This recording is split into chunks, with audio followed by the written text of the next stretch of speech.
자, 7장에서 다시 보면, 깨침과 설법이 없대요. 무득무설분, 그만큼 공하다. 이런 얘기죠. 지금 보면, 수보리여 그대 생각은 어떠한가? 열애가 가장 높고 바른 깨달음을 얻었는가? 이게 요 9장까지 나오는 내용에서 수보리랑 부처님이랑 하는 대화 내용 중에 핵심이죠. 여기서 이제, 뭔가 단정적인 법이 없습니다. 단정적인 법이 없다. 이렇게 느낀다는 거예요. 이게 뭐 여러 가지가 있죠. 9장에서 좀 이따가 나오면 이게 왜 단정적인 법이 없는가라고 이제 대충 이해가 되시겠지만, 여기서는 또 다른, 이제 저희가 현실적으로 받아들일 수 있는 부분이, 저희가 각자 근기가 다 다르다고 얘기를 했어요. 각자 다른 이해력을 가지고 있어요. 우리가 그 각자 다른 이해력을 가지고 어떤 것을 받아들이는 것, 소화하고 보고 듣고 느끼는 것 받아들이는 부분에서 각자 다른 근기면 다른 결과가 나오는 거예요. 다른 결과가 나오다 보니까 거기에 정해진 법이 없다라고 얘기를 한 거예요. 그렇죠?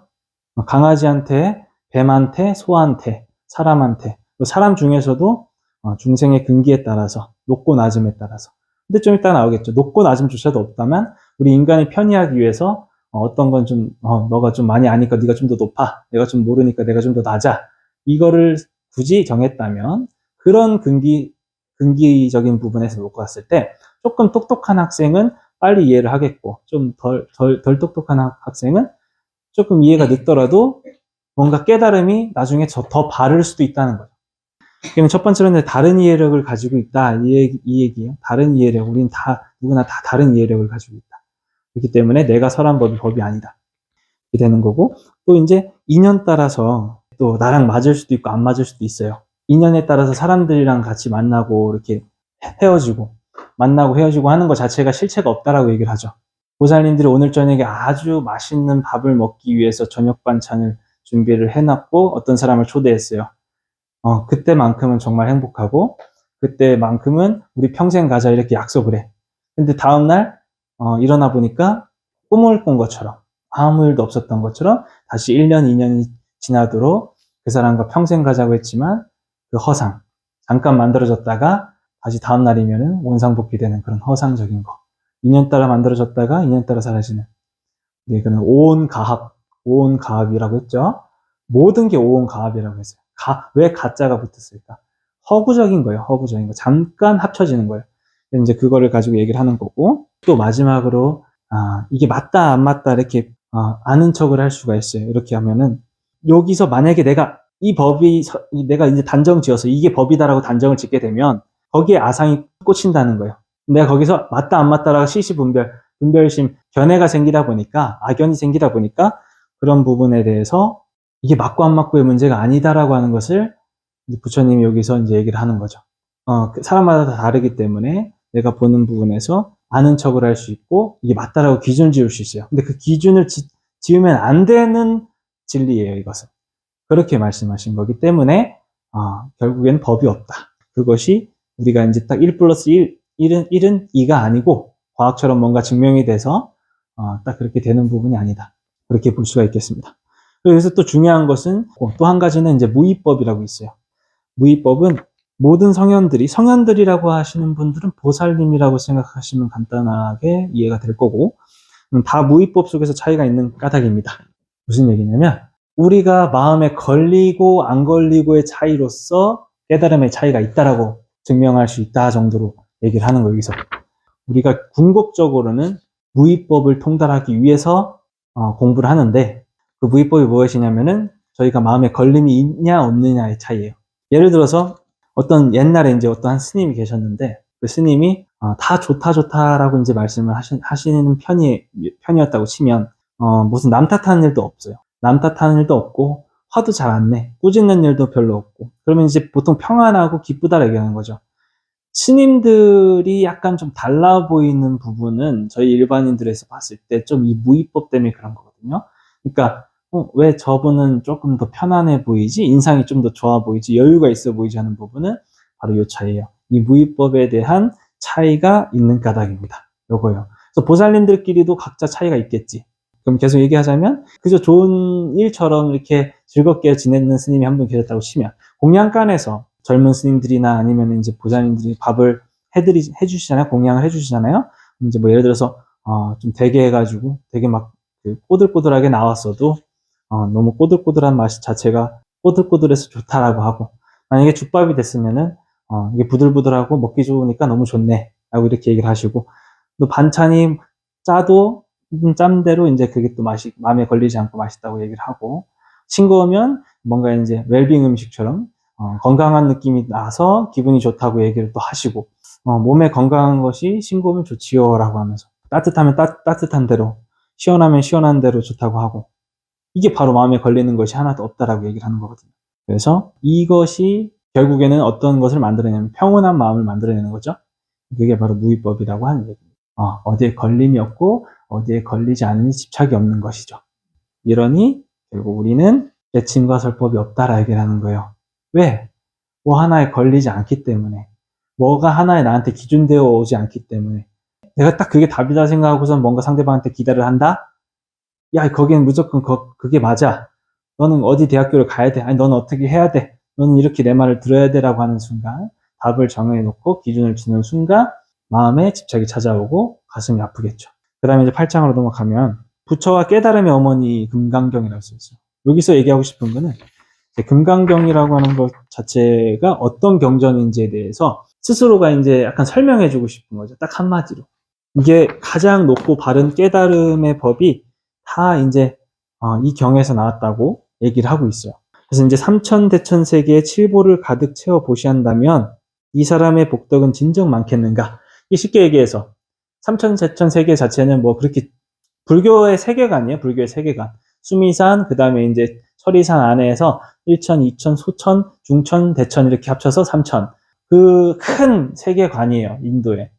그러니까 그걸 가지고 이제 얘기를 하는데 그 안에서 보시를 어떤 식으로 한다. 보시를 이제 이렇게 보물, 칠보로 한다. 보물들로 한다. 이제 여러 가지 보물들로 한다고 했을 때 과연 그게 복덕이 많겠는가? 재물에 대한 보시죠. 그게 재물에 대한 보시를 했을 때 복덕이 많겠는가 하니까 여기서 이제 매우 많다고 얘기를 하지만 재물도 재물이고 칠보, 보물도 보물의 재물 보시에 대한 복덕도 오지만 더 중요한 것은 이 금강경 하나 가지고 얻는 깨달음 자체의 복덕이 더 크다 이거예요. 길게 봤을 때. 다시 어떤 사람이 이 경의 사국에만이라도 받고 지니고 다른 사람을 위해 설해준다고 하자. 그러면 이 복이 저 복보다 더 뛰어나다 이렇게 얘기하죠. 사국의 하나만 가지고도 재물보시보다 더 뛰어나다. 이렇게 부처님이 당시에 얘기를 한 거죠. 그러니까 내가 깨우치는 것이 그만큼 중요하다고 여기서 얘기를 하고 있는 거예요. 내가 깨우치는 것. 내가 어떤 것을 복덕을 가지기 위해서 재물적인 보시나 선행을 베풀긴 하지만 내 스스로가 자각하고 내 스스로가 깨닫는 어떤 것이 더 뛰어나다. 근데 어떻게 사국의 하나만을 가지고 저희가 사국의 하나만을 가지고 어떻게 이렇게 뭔가 깨달음 얻고 이렇게 복덕을 얻을 수 있을까라고 얘기는 하지만 예를 들어서 그 바다 같은 그 바닷물에 짠지 안 짠지는 다 안 마셔봐도 알죠. 맛을 본다면 이 바닷맛이 전체가 어떤 맛인지 알 수 있는 것처럼 이 금강경에 대한 그 깊은 내용을 사국의 하나만을 가지고도 우리가 깨달을 수 있다. 근데 실제로 그렇죠? 금강경의 사국에만 알아도 저희가 금강경 내용을 다 아는 것과 같을 정도로 똑같아요. 그러니까 완전 요약을 해놨죠, 거기서. 금강경에서 얘기해 놓은 거 몇 가지 딱 얘기를 해놓을 수가 있죠. 이제 그런 부분들이 바로 이 경에서 나왔기 때문에 보살이다. 그 다음에 이제 9장에 넘어가면 그 상과 그 상의 부정이에요. 상이 아닌 줄 알면 바로 그 즉시 열을 본다고 하는 사고계가 이번 시간에 배운 것처럼 그게 이제 계속 연속적으로 나오고 있는 거죠. 근데 여기서는 네 가지가 이제 나와요. 네 가지. 어떤 게 나오면 과위가 나와요. 과위가 뭐냐면 내가 이제 어떤 깨달음을 통해서 얻을 수 있는 위치, 직위 이런 거라고 생각하시면 되는데 그러면 여기서 수다원이 나오고 그 다음에 사다함이 나오고 아나함이 나오고요. 그 다음에 이제 아라한이 나오죠. 근데 여기 네 개가 중요한 건 아니야. 근데 이 네 개를 통해서 어떤 것을 얘기하고 싶었는지가 중요한 거죠. 원래 초기 대승불교에서는 이제 수행의 단계에 따라서 얻어지는 과위, 이것을 바로 네 단계로 나누었습니다. 첫 번째, 교육 자체가 네 개가 있었어요, 네 개가. 우리 인간들의 세상이에요, 인간들의 세상. 인문교육이라고 생각하시면 돼요, 인문교육이라고 해서. 처음에 어떤 것을 먼저 시작을 하느냐, 이제 5개를 가지고 5가지 하면 안 되는 기본적인 수행자의 자질. 불살생하는 거, 죽이지 않는 거, 그 다음에 도둑질 하지 않는 거요, 간음하지 않는 거, 말을 함부로 하지 않는 거, 그 다음에 음주, 도박, 마약 이런 거 하지 않는 거죠. 이걸 가지고 5개라고 얘기를 하고, 그 다음에 10선도 지켜야 되는. 10선은 10가지 착한 행위예요. 착한 행위. 그러니까 요거를 가지고 스타트를 해서 우선 기본적으로 참아라 있는 것을, 그런 습관들을 참아라 이렇게 하는 것이 시작. 이게 바로 입문자, 완전 초반에 시작하는 자예요. 그 다음이 이제 2번째로 들어가는 게 초등이에요. 초등에서 4가지로 나눠지는 거예요. 이것을 이제 성문승이라고 얘기를 하는데, 이것을 이제 성문승이라고 얘기하는데, 사성제를 이때는 닦아요. 사성제를. 5개랑 10선이 조금 됐어. 좀 지켜진 게 됐으니까, 그 다음에 뭐 닦느냐. 사성제, 교리를 이제 교육을, 이제 그때부터 교리를 교육을 받아요. 그래서 사성제, 고와 고의 원인을 알게 되는 거죠. 이렇게 이제 닦으면서, 이제 요 닦을 때 4가지의 그 과유가 있다고 얘기를 했죠, 아까. 첫 번째가 이제 아까 수보리여 그대 생각은 어떠한가? 수다원이 나는 수다원가를 얻었다고 생각하겠는가? 수보리가 대답하였습니다. 아닙니다, 세존이시여. 왜냐하면 수다원은 성자의 흐름에 든 자라고 불리지만 들어간 곳이 없으니 형색, 소리, 냄새, 맛, 감촉, 마음의 대상에 들어가지 않은 것을 수다원이라고 하기 때문입니다. 어쨌든 수다원은 들어가는 자예요. 들어가는 자. 입류라고 하죠. 예류라고 하거나 입문하는 자, 마음을 내는 자, 이제 공부하는 자. 그래서 중생계의 미혹을 끊거나 욕심을 끊거나 평안하기 위해서 뭔가 내가 발심을 해가지고 이제 막 시작하고 들어간 자. 이렇게 얘기를 하는 게 수다원. 첫 번째 단계죠. 2번째는 여기 사다함이라고 나왔습니다. 사다함도 마찬가지로 한 번만 돌아올 자라고 불리지만 실로 돌아옴이 없는 것을 사다함이라기 때문입니다라고 얘기를 하죠. 다음 장 넘어가면서 수보리여 그대 생각은 어떠한가? 또 아나함이 나는 아나함과를 얻었다고 생각합니다. 계속 똑같아요. 네, 아나함을 얻었다고 생각했는가? 아닙니다. 또 아라한을 얻었다고 생각하는가? 아닙니다. 사다함은 뭐냐면 한 번 갔다 오는 자, 일왕래라고 해요. 일례라고 하거나 한 번 갔다 오는 자라고 얘기를 합니다. 어딜 갔다 오느냐? 한 번 인간세에서 시작을 해서 인간세에서 죽으면 한 번 천상세계로 갔다가 다시 인간세계로 들어와서 다시 열반에 드는 사람을 얘기하는 겁니다. 그렇게 얘기를 하죠. 중요하진 않아요. 그런데 어쨌든 사다함이 그런 자래요. 그 다음에 이제 아나함은요, 결코 돌아오지 않는 자를 얘기합니다. 결코 돌아오지 않는 자. 욕계의 번뇌를 끊었어, 이미. 새끼나 무새끼에 태어날 뿐 다시 욕계로는 돌아오지 않는다는 것이다. 욕계의 번뇌를 끊었다 얘기하는 것은 우리 인간의 이제 어떤 물질적인 욕구, 나의 이제 어떤 이제 건강적인 거, 생로병사의 기본적인 것이나 탐진치 자체를 좀 끊었다고 생각하시면 돼요. 욕계가 끊기면 육도윤회가 슬슬 이제 육도윤회에서 벗어나게 되죠. 욕계가 끊기면서. 그 다음에 이제 아라한은 저희가 많이 들어봤죠. 깨달은 사람이라고 얘기를 많이 하죠. 아라한은 이런 우리의 이제 미망인 세계에서 욕계나 색계, 무색계 자체에 결국 태어나지 않고 불생한다. 더 이상 나오지 않는다. 육도윤회에서 완전히 벗어난다. 그 다음에 아까 세 번째, 네 번째에서 들어간 것이 12연기를, 세 번째에서는 12연기를 닦는다고 얘기를 해요. 아까 사성제가 두 번째에서 닦았죠. 사성제가. 이게 이제 4번, 아라한까지가 들어갔고, 그 다음에 이제 영각승이라고 하는 것은 이제 중등교육인데, 12연기를 닦는다고 얘기를 하고요. 그 다음에 이제 고등교육이 또 있어요. 마지막이. 보살이라고 하죠. 보살승이라고 하죠. 보살승. 육바라미를 닦아서 실천을 해서 무상, 정등, 정각이라 합니다. 그 다음에 이제 여기서 9-2 보면요. 소보리가 대답하였습니다. 아닙니다. 세존이시여. 왜냐하면 실제 아라한이라고 할 만한 법이 없기 때문입니다. 세존이시여 아라한이 나는 아라한의 경지를 얻었다고 생각한다면 자아, 계야, 중생, 영혼에 집착하는 것입니다. 세존이시여 부처님께서 저를 다툼 없는 삼매를 얻은 사람 가운데 제일이고 욕망을 여인 제일 가는 아라한이라고 말씀하셨습니다. 저는 나는 욕망을 여인 아라한이라고 생각하지 않습니다. 세존이시여 나는 아라한의 경지를 얻었다고 생각한다면 세존께서는 수보리는 적정행을 즐긴 사람입니다. 수보리는 실도 적정행을 한 것이 없으므로 수보리는 적정행을 즐긴다 말한다 라고 설하지 않으셨을 겁니다. 짧게 말씀드리면 부처님이 수보리를 칭찬을 해줘요. 칭찬을 해주는데 수보리가 이제 그 칭찬을 받고 아닙니다. 제가 그것을 그렇게 될 만한 사람이라고 생각할 수가 없습니다라고 얘기하는 그런 장면이에요. 그 이유가 무엇이냐 이제 말씀드릴게요. 여기서 중요한 것은 수보리가 무쟁삼매라고 하는 것을 여기서 보시면은 여기서 세존, 불설, 아득, 무쟁삼매, 인중 무쟁 산매를 다툼 없는 산매라고 얘기했죠. 그래서 다툼 없는 산매를 얻은 사람 가운데 제일이다. 욕망을 여인 제일가는 아라한이라고 말씀하셨다.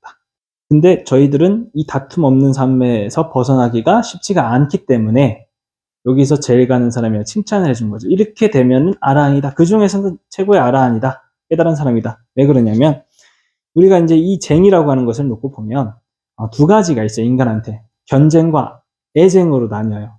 마음 속으로든 상대방과의 이제 싸움이든 다툼이든 크게 보면. 그래서 견쟁과 애쟁으로 나오는 건데 이것 자체가 우리의 어떤 걸로 와요? 색수상행식 오온으로 오죠. 오온으로 왔다가 그걸로 인해서 다시 흩어집니다. 오온가베라 얘기를 하고요. 그러면은 견쟁이라고 하는 것은 어떤 거예요? 무슨 어떤 나의 견해나 나의 관점과 나의 생각으로 인해서 발생하는 거겠죠. 각자의 관점에서 출발해서 거기서부터 집착을 해서 충돌이 발생하는 거겠죠. 그럼 애쟁은 무엇일까요? 내 생각이나 뭐 그런 것보다는 어떤 물질이나 감정, 마음 이런 것들로 인해서 무의식적으로 내가 이익을 취하려고 할 때, 비교할 때 이렇게 하는 것이 애쟁이에요. 수 같은 경우는 애쟁 같은 경우는 어디서 오죠? 색수상행식에서 수에서 옵니다. 받을 숫자. 내가 감정을 받는 거에서 와요. 네, 마음에서 오는 거예요. 그다음에 견쟁은 어디서 오죠? 상에서 오겠죠? 상. 내가 생각하는 거에서. 내가 기준 잡는, 내가 관념, 내가 맞다고 생각하는 거에서 와요. 금강경은 아상을 내려놓기 위한 경전이다. 그렇기 때문에 견쟁에서 벗어나야 된다라고 하는 걸 강조를 하고 있죠. 견쟁이라고 하는 것은 내가 맞다고 생각하는 것부터 이제 시작이 되겠죠. 상대방은 나는 그렇게 생각을 안 해. 충돌. 내가 맞는데 넌 그렇게 생각 안 해. 이렇게 시작되는 거죠. 그래서 이제 편견이나 뭐 이런 사견이나 그런 것들이 개인의 견해가 이제 계속해서 발생을 해갖고 내가 옳다고 하는 것을 강조를 하고 설령 내가 옳지 않아도 그것을 또 이제 상대방을 통해서 강조시키고 또 내 의견을 따라주길 바라는 거예요. 수행자들도 그게 사실 가능합니다. 수행자들끼리도. 그 수행자들 같은 경우는 이제 감정 문제는 드물긴 하죠. 뭐 사랑 문제라든지 물질적인 건 좀 드물긴 하겠죠. 그렇지만은 어떤 게 강해요? 견해가 견쟁이 강할 수가 있겠죠. 뭐 예를 들어서 수행자든 아니면 보살님들이든 자기 자신은 천수경이 정말 대단한 경전이라고 생각을 하고 있고 어떤 분은 법화경이 대단한 경전을 생각하고 있고 법구경이 대단한 경전, 하원경이 대단하고 어떤 사람은 금강경이 대단한 생각할 수 있어요. 그걸 가지고 아니 금강경이 최고라니까 천수경이 최고라니까 이렇게 생각할 수 있는 거죠. 크게 보면. 그리고 또 이제 더 좁게 들어가면은 내가 이제 맞다고 생각하는 부분들이 다 그렇게 될 수가 있는 거죠. 각자의 다르다는 것을 볼 수 있는 부분에서 인정하지 못하고요. 그 다음에 이제 그 애쟁은 수지타산이나 이해타산 같은 것을 많이 하게 되면 계산적이게 되는 거고 물질적으로서 집착하게 되는 거죠. 그런 부분에서 비교 분석하게 되면서 좀 서운해하거나 그런 거에서 이제 물질을 가지고 놓고선 그거에 대해서 이제 굉장히 마음이 그렇게 되니까 이제 좀 싸우게 되는 거. 그렇게 되는 겁니다. 그래서 내가 항상 다른 사람보다 좀 더 낫기를 바라는 마음도 있고 내가 좀 더 다른 사람들보다 더 뛰어나야 된다고 생각하는 것들도 많아요. 이런 마음 때문에 의시되는 부분도 있고 좀 이제 암한심도 생기고 그러면 만약에 내가 남들보다 못 사는 것 같으면 어때요? 거기에 대해서 비교 분별하다 보니까 또 내가 너무 자신감이 낮아지고 SNS 같은 걸 보면서 대부분이 거기에서 올리는 것들은 당연히 안 좋은 것들을 당연히 안 올려요. 그러면은 당연히 좋은 것들만 올리는데 그게 합쳐져서 굉장히 다 잘 사는 거라고 생각하는 거죠. 그런 착각도 이런 데서 오는 거예요.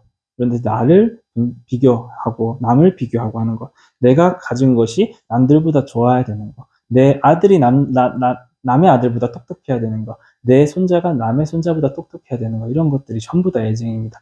그렇기 때문에 이것도 중요하고. 그 다음에 마지막에 이제 적정행을 즐기는 사람이다. 이게 뭐겠습니까? 적정행이라고 하는 것은 조용한 곳이에요. 조용한 수행이에요. 조용한 수행. 이것은 그때 당시는 대부분 사람들이 많이 가능했겠죠. 조용한 수행들을 하는 것은. 근데 지금은 쉽지 않죠. 쉽지가 않고, 뭐 설령 조용한 수행을 할 수 있다, 적정행을 할 수 있다고 하더라도, 일반적으로 사회에서 수행하는 것보다 더 어려울 수가 있어요. 처음에는 조용하니까 편안할 수 있지만, 뭐 하다 보니까, 이제 좀 시간이 지나다 보면은, 이제 굉장히 이제 자기와의 싸움인 것을 알게 되는 거죠. 외로워지고 우울해지고 자기가 한없이 이렇게 평온할 수만 알았던 그런 시간들도 안일해지고 방일해지고 피곤해지고 하는 것이 계속해서 늘어지는 거예요. 게으른 사람이 돼버리는 거죠. 혼자 적정행을 하다 보면 그런 문제점이 있을 수 있기 때문에 그런 것들을 만약에 그런 것에서 벗어날 수 있는 사람이 이런 적정행을 즐길 수 있는 적정행을 즐긴다라고 표현하죠. 이제 그것을 할 수 있는 근기가 되는 사람이죠. 근데 만약에 혼자 있는 것이 조금 힘들어 아니면 혼자 있는 게 좋다고 하더라도 일주일만 지나도 게을러지고 누군가가 같이 있을 때보다도 더 게을러지고 아무것도 내가 할 수 있는 게 없어지고 이렇게 되는 것도 굉장히 많은 문제점이 있어요. 아무나 하는 것이 아닌데 이런 것을 즐길 수 있다는 것은 대단하다. 이때 당시에도 실제로 대중생활을 중요시했어요. 부처님이. 혼자서 이렇게 하게 되면 문제점이 이렇게 제가 방금 말씀한 것처럼 굉장한 문제점이 있으니까 수행에 오히려 더 역효과가 나니까 대중적인 것을 더 선호를 했고 그래서 이제 다른 사람들과 이제 함께해서 깨달음을 같이 얻고 깨달음을 인과적으로 얻어서 대승불교까지 이제 대승적으로 전달하는 포교적인 부분을 핵심적으로 이제 목표를 한 거죠. 여기서 이제 핵심은 얻은 바가 없어야 진정하고 진실로 얻은 것이 된다. 얻은 것이 없어야 진짜로 얻은 것이 된다. 근데 어쨌든 얻은 것이 없는 게 진정하게 얻은 것이다라고 하는 그 말 자체는 제가 방금 계속 설명해 드린 것처럼 이제 공과도 반야신경에 나오는 공과도 연결돼 있고 보살님들의 어떤 이제 마음과도 연결돼 있는 거죠. 여기서 왜 이렇게 하냐면 자꾸 그 상 때문에 그래요. 상 때문에. 금강경은 아상을 버리는 경전이 아상을 버리는. 그래서 상을 버리라고 하는 말을 다 풀어서 지금 계속 하고 있는 건데 결국에는 아상 하나밖에 없어요. 아상 하나. 내가 가진 상을 버려야만 그것이 얻은 것이다. 왜? 그렇게 해야지 해탈로 가니까. 이것은 우리 인간 세상에서 뭔가 욕심을 내서 뭔가 얻어내라. 내가 뭔가 이렇게 얻어내서 뭔가 행복을 누리자 이런 경전이 아니에요. 그런 경전이 아니고 해탈을 얻기 위해서 보살이 되기 위해서 어떻게 해야 되는가에 대한 경전이기 때문에 보살님들 마음속에서는 와닿기가 쉽지가 않죠. 굉장히 먼 거리 어떻게 보면은 거리라고 하고 자꾸 내가 아는 것을 안다고 하지 말아야 되고 내가 얻은 것을 얻었다고 하지 말아야 된다고 얘기를 하다 보니까 보살님들이 사는 바깥에서 이제 세속적인 부분에서 대한 견해와는 그런 습관과는 솔직히 거리가 멀죠. 실제 금강경 자체가 좀 약간 해탈을 얻고 싶은 분들이나 뭔가 많이 비우고 싶은 분들, 나는 진짜 뭔가 진짜 인생에 대해서 사람에 대해서 많이 지쳤어. 아니면 내가 너무 내 고집만 피웠어. 내가 너무 아파. 머리도 아프고 신심이 다 아파. 이런 분들이 보는 거예요. 사실은 굉장히 마음적으로 단단해지기 위한 그런 거예요. 경전 제목 그대로. 오늘 기억하실 거는 딱 그거밖에 없어요. 무의적인 거. 내가 걸림이 좀 없어야 되겠구나. 네, 뭐 사담, 수담원, 뭐 이런 거, 직위 이런 거 말씀드린 거는 기억 안 하셔도 되고요. 여기서는 이제 어차피 다 까먹으시겠지만, 쓸데없는 걱정이지만, 기억할 거는 지금도 아마 다 까먹으셨을 거예요, 아마도. 무의법만 기억하세요. 무쟁삼매가 무의법이에요, 무쟁삼매가. 걸림이 없어야 다툼이 없거든. 그래서 내가 싸우지 말아야겠다, 이 생각만 하시면 돼요. 진짜 쉽죠? 싸우지 마세요, 그냥. 싸우지 내면적으로 싸우지 마시고, 자꾸 걸리지 마세요. 누가 얘기를 하면 자꾸 그걸 걸어놔, 자꾸. 걸어놓다가 옷걸이 걸듯이 걸어놓고 하니까, 네, 자꾸 싸우죠. 그러니까 걸지 마시고, 소화시키는 것이 무의법이다. 제 10장으로 다시 돌아가가지고요. 장엄 정토분이라고 써져 있죠? 우리의 이제 불국토, 우리의 사바세계, 우리 인간 세계에서 이 정토를, 이 세계를 어떻게 다스릴 수 있을 것인가에 대한 부분인데, 그러니까 장엄, 어떤 식으로 꾸미고, 어떤 식으로 마음을 써야 하는 것인가. 이렇게 되면서, 이제 장엄 정토분이라고 했죠. 연등부처님이라고 하는 게 나오죠. 연등부처님이라고 하는 게 나오는데, 그 과거 세계, 그러니까 옛날에 석가모니 부처님이 태어나기 이전에 부처님이라고 생각하시면 돼가지고, 연등불이라고 얘기를 합니다. 그래서 과거의 부처님이다. 연등불이 그 다음 부처님을 추기해요. 어떻게 부처님이 될 것인가라는 것을 수기한다고 얘기를 하는데 그걸 누구한테 했냐면 그때 당시에 이제 선의 동자라고 하는 사람한테 했어요. 선의 동자한테. 근데 그 선의 동자는 석가모니 부처님이 전생이에요. 너는 다음 생에 윤회에서 태어나면 우리 중생들을 구제해주는 다음번 쉽게 말해서 내 후임자가 될 것이다. 그러니까 부처님이 될 것이다라고 수기를 내렸죠. 그렇게 해서 현지 시대의 부처님이 석가모니 부처님이죠. 그럼 다음 미래생에서 미래에 오신다는 부처님은 미륵 부처님이라고 들어보셨죠. 그렇게 해서 3세의 부처님이 있어요. 과거의 부처님과 현재의 부처님과 미래의 부처님 이렇게 해서 3세 재불이라고 얘기를 해요. 또 좀 약간 공간적인 것을 나타내는 것은 석가모니 부처님이 우리의 이제 중심이라면 여기 이제 서방 정토, 극락세계, 서방 극락세계에는 누가 계셔요? 아미타 부처님이 계시죠? 동방에는 약사 부처님이 계시죠? 동방 약사열애 부처님이 계시죠? 그래서 여기서 이제 얘기를 하는 것이 열애가 옛적의 연등 부처님 저수에서 법을 얻은 것이 있는가? 이게 무슨 얘기냐면 열애라고 하는 것은 석가모니 부처님이죠. 그러니까 내가 과거에 전생에 연등 부처님 처소에서 연등 부처님 시대에서 얻은 것이 있는가? 수기를 받을 때 내가 얻은 것이 있는가? 이런 얘기를 하는 거예요. 그렇기 때문에 실제로 법을 얻은 것이 없습니다. 불국토를 아름답게 꾸민다는 것은 아름답게 꾸미는 것이 아니래요. 그렇기 때문에 아름답게 꾸민다고 말하기 때문입니다. 이제 이런 식으로 얘기를 하죠. 장엄이라고 하는 것은 저희가 꾸민다라고 얘기를 한다고 보시면 돼요. 근데 그걸 중에서 저희가 이제 이게 불교적으로 얘기하는 장엄은 사찰이라든지 아니면 이제 건국적인 거라든지 불살한다든지 아니면 저기 사회에서도 봤을 때 사람들이 항상 외형적인 걸 이제 먼저 환경을 가꾼다든지 뭔가 이렇게 창업을 할 때 우선 환경을 가꾸고 그 청소를 하고 그런 거죠.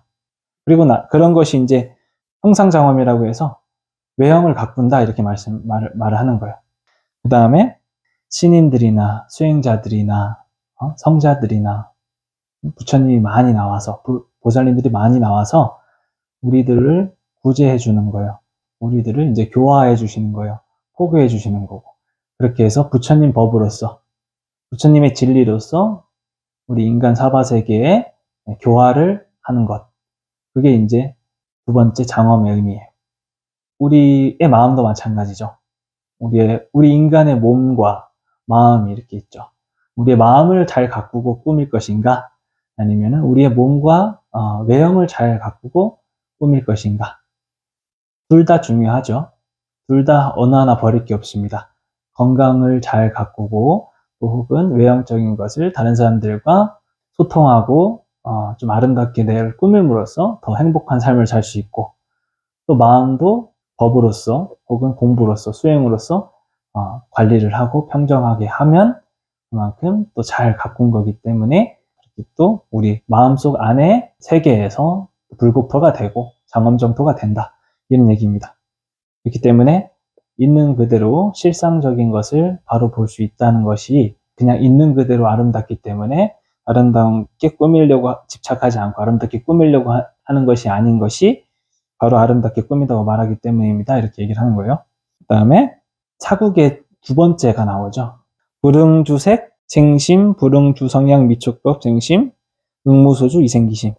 모든 보살, 마하살은 깨끗한 마음을 내어야 한다. 깨끗한 마음이 무엇인가? 청정한 마음이죠. 깨끗한 마음을 어떻게 내는 것인가? 여기 나와 있죠. 형색에 집착하지 않고 마음을 내어야 한다. 그리고 소리, 냄새, 맛, 감촉, 마음의 대상에도 집착하지 않고 마음을 내어야 한다. 마땅히 집착 없이 그 마음을 내어야 한다. 이게 불응주색생심, 불응주성향 미촉법생심, 응모소주 이생기심이에요. 이건 기억하셔야 됩니다. 그러니까 뭔가 내가 지켜보는 거, 내가 지켜볼 때 혹은 내가 안이비서신을 가지고 육진을 만났을 때, 경계를 만났을 때 소리에 끄달리거나 냄새에 끄달리거나 맛에 끄달리거나 감촉에 끄달리거나 또는 내 마음까지도 번뇌에 끄달리거나 그런 대상에 집착하지 말아라. 거기에 머물러 있지 말아라.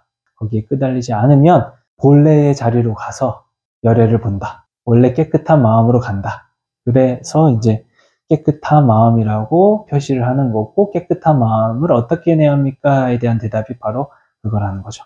돌아가라. 너의 원래 자리로. 원래 네 마음으로 돌아가라. 그리고 수볼이 어떤 사람의 몸이 이렇게 크대요. 수미산처럼 크대요. 그럼 그 몸이 크다고 하겠습니까? 라고 물어보니까 수보리가 대답을 하였습니다. 매우 큽니다. 세존이시여. 왜냐하면 부처님께서는 몸만 힘을 설하셨으므로 큰 몸이라 말씀하셨기 때문입니다. 이게 이제 무슨 얘기냐면 우리의 몸이라고 하는 것은 형상학적으로 보면 당연히 작죠. 당연히 작은데 수미산처럼 크다는 것은 유연할 수 있다는 거예요.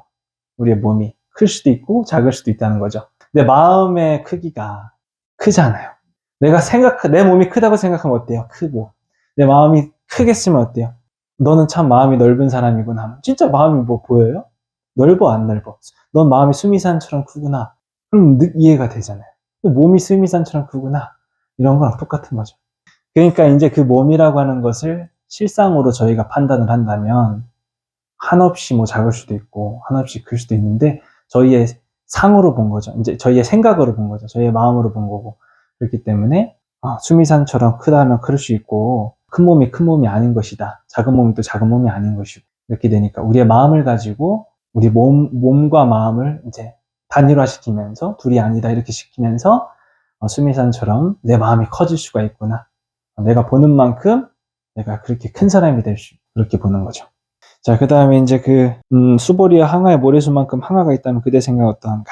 그러면 매우 많대요. 그 다음에 다음 장 넘어가서 수보리여 내가 지금 진실한 말로 그대에게 말한다. 선남자 선여인이 그 항아 모래수만큼 삼천 대천 세계의 칠부를 가득 채워 보시한다면 그 복덕에 많겠는가? 엄청나게 모래수만큼 많은 그런 재물을 통해서 보시를 한다면 과연 복덕이 많이 있을 것인가? 네, 수보리가 대답하였습니다. 매우 많습니다. 세존이시여. 부처님께서 이제 다시 물어보죠. 선남자 선여인이 이 경의 사국에만이라도 받고지니고 다른 사람을 위해 설해준다면 이 복이 저 복보다 더 뛰어나다.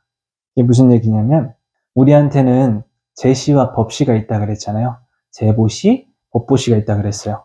그 두 가지만 놓고 생각을 해봤을 때 제시는 뭐예요? 물질, 재물 혹은 뭐 내가 좀 마음을 써서 뭘 이렇게 더 챙겨주거나 이렇게 도와주는 거죠. 그리고 법보시는 뭐예요?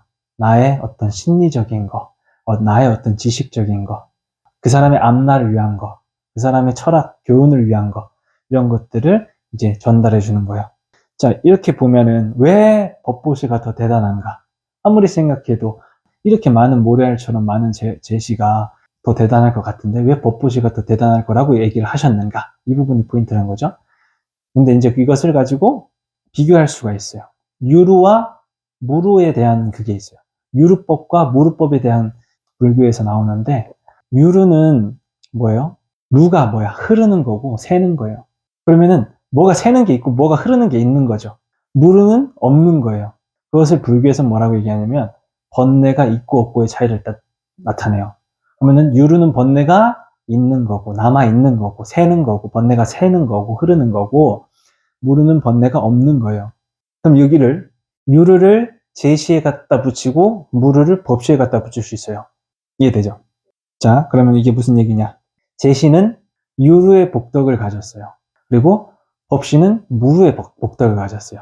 둘 다 복덕은 줘. 복덕은 줘요. 그런데 유루의 복덕이 뭐고 무루의 복덕이 무엇인가 얘기해 볼 수 있겠죠.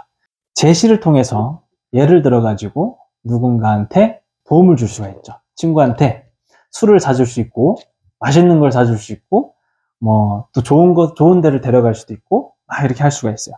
근데 그렇게 하긴 하는데 사실 뭔가 남는 게 없어 보여. 물론 그 순간에 행복이 있죠. 그 순간에 행복이 있고 그 순간에 돈독해지는 우정이 있지만 실질적으로 번뇌는 계속 샌다 이거야. 다음번에 안 사주면 또 서운하고 순간 이게 또 탕진했네? 내가 돈이 없어서 친구가 돈 빌려줬는데 내가 또 써버렸어.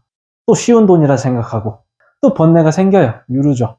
분명히 남은 누군가를 위해서 제시와 도움을 줬는데 정작 당사자는 또다시 번뇌의 길을 걷게 된다. 반면에 법시 같은 경우는 뭐 이걸 반대로 생각을 해보면은 금전적으로 도와주진 않더라도 이 친구가 계속 재발생할 수 있는 어떤 번뇌가 계속해서 발생할 수 있고 뭔가 집착하고 있고 욕심을 내고 있고 이미 이제 피폐해져 있는 친구가 있어. 그 친구한테 돈을 주는 것이 바람직한 것인가? 아니면 그 친구를 발은 다시 번뇌가 사라질 수 있도록 무르의 복덕을 받을 수 있도록 딱 끊고 매짐을 정확하게 하는 것이 더 지혜로운가. 그렇게 해서 경을 통해서 혹은 나의 어떤 지혜를 통해서 그 친구를 도와주는 거죠. 지식적으로 아니면 이제 마음적으로 도와줄 수 있는 것이 볼 수가 있다는 거죠. 물고기를 잡아주는 거. 물고기를 잡아줘. 또 먹으면 또 지가 잡을 줄 몰라요. 또 계속 고통스러워해. 물고기를 잡는 방법을 알려주니까 이제 그 다음부터는 스스로가 지혜롭게 번뇌 없이 이렇게 뭔가 그것을 터득을 해서 살아갈 수 있는 것. 사회에도 굉장히 이런 것들이 많죠. 그냥 누구의 말을 들어서 투자를 하는 것이냐, 내가 스스로가 공부를 해서 투자를 하는 것이냐, 이거에서 돈을 벌고 못 벌고의 차이가 또 엄청나게 크고요. 좀 이해가 되시죠? 그 무루와 유루를 이해를 하시면은 이제 그게 왜 이렇게 말씀하셨구나 이해가 되는 거죠. 개인한테도 마찬가지죠. 개인한테도 스스로가 이제 끄달리지 말아야 되는 부분들이 있다는 거예요. 행복하고 즐겁고 쾌락적인 것들은 다 물질적인 거와 연관이 다 되어 있다고 볼 수가 있긴 해요. 우리 현재에서 봤을 때 먹는 거, 뭐 등등 여러 가지 그런 부분들에 대해서 계속해서 이제 마음을 아까 얘기한 것처럼 여기서 집착하게 되니까 거기에 마음을 자꾸 내니까 집착하게 되니까 계속해서 번뇌가 흐른대요. 이것이 문제고 물은 내 스스로가 공부를 하고 터득을 하고 하다 보니까 이제 그것에 대해서 더 이상 번뇌가 없다. 이것을 알려주고 싶으신 거예요. 그렇게 해서 유루와 무루의 복덕을 가지고 이해를 하시면 되고 12장을 보면 존중 정교분이라고 돼 있죠. 또한 수보리여 이 경의 사국에만이라도 설해지는 곳곳마다 어디든지 아까 말했던 그 이유가 나오죠. 어디든지 모든 세상의 천신 인간 아수라가 마땅히 공양할 부처님의 탐묘임을 알고 그렇기 때문에 어디든지 이 경을 받고 지니고 읽고 외우는 사람은 복이 뛰어나다. 수보리여 이 사람은 가장 높고 가장 경이로운 법을 성취할 것을 알아야 한다. 이와 같이 경전에 있는 곳은 부처님과 존경만 제자들이 계시는 곳이다.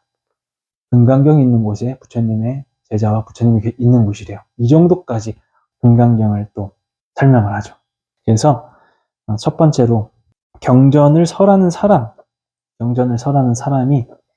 필요한 거고 적극적이어야죠. 경전을 설하는 사람이. 그 다음에 이제 경전의 의미, 경전의 법의 의미, 법의. 그것은 뭐냐, 뜻에서 너무 어긋나지 않도록 설할 수만 있다면 누구든지 다 가능하다.